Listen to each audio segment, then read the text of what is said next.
Now we're going to rack up the ribs.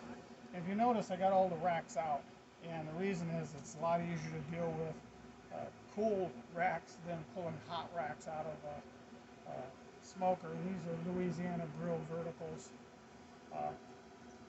or it's even a little bit safer because you're not trying. You'll see we only put the racks, 3 or 4 inches apart, and trying to feed a rack of ribs in between them is kind of a. So what I'll do, so I get a rack of ribs, and I don't know if you can notice, but my right hand here has the thick bone part of the rib.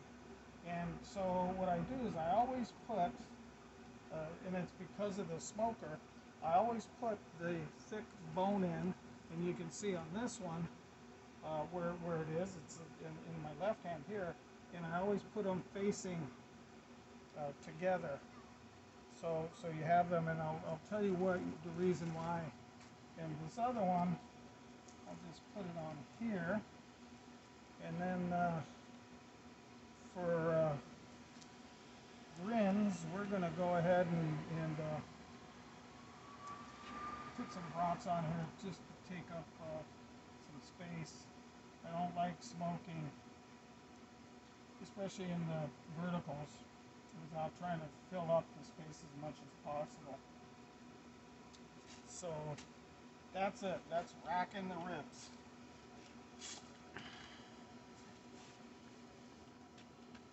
And so inside, you'll see there's nothing here. This is a water bath.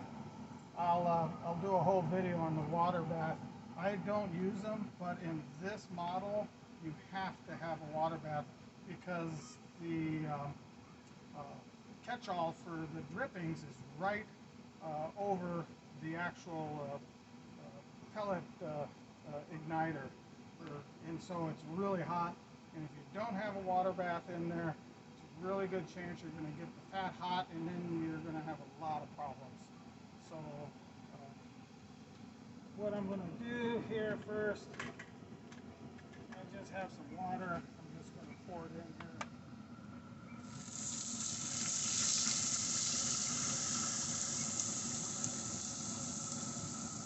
And I always try to get water that's halfway warm.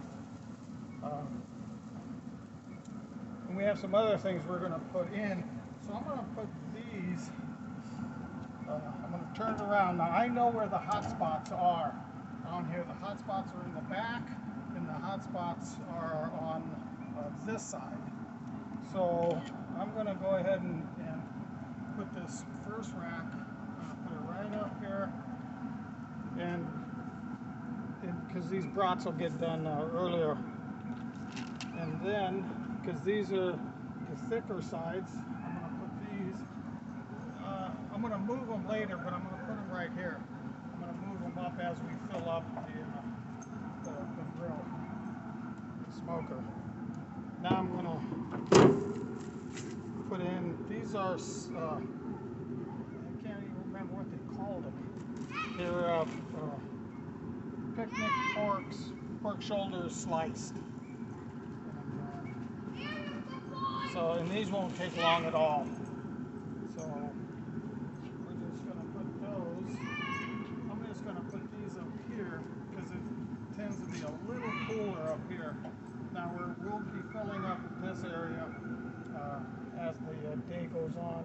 We have some fish we're going to put in. We have a turkey breast we're going to put in. We're going to do some zucchini and squash and put that in. That'll actually be the next thing I believe we're going to put in is the zucchini and squash because we're going to cool it and make a salad out of it. So now I preheat this at 350, and I don't want to smoke this at 350 because I want it to be a little longer smoke, so I'm going to turn it down. Now this 350 on the Louisiana actually is about 280 degrees internal temperature. 300 is about 225, and that's only from experience in doing it. So now it's down to about 325, and I'll see you on the next one.